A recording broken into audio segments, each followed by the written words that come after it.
I'm going to be the person that keeps the change. I'm going to take in these little takes like casinos in Vegas that every time you spin the handle on a slot machine, they don't make $1,000 every time you spin the handle. They make pennies off of you. Every time you pull the handle, a couple of pennies in profits on average goes to the casino. Every time. Yeah, you win $5, you win $20, you win $1.50, you get a cherry. Yeah.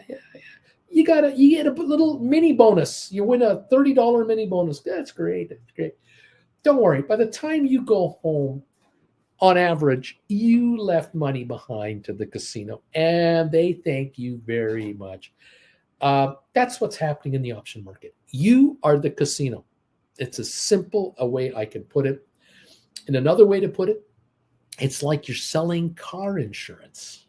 It's kind of like that. You're selling car insurance. The person isn't going to crash their own car. They're not going to crash their own car. They're going to pay every month a premium to drive their car, and you're going to collect the premium for them driving their car.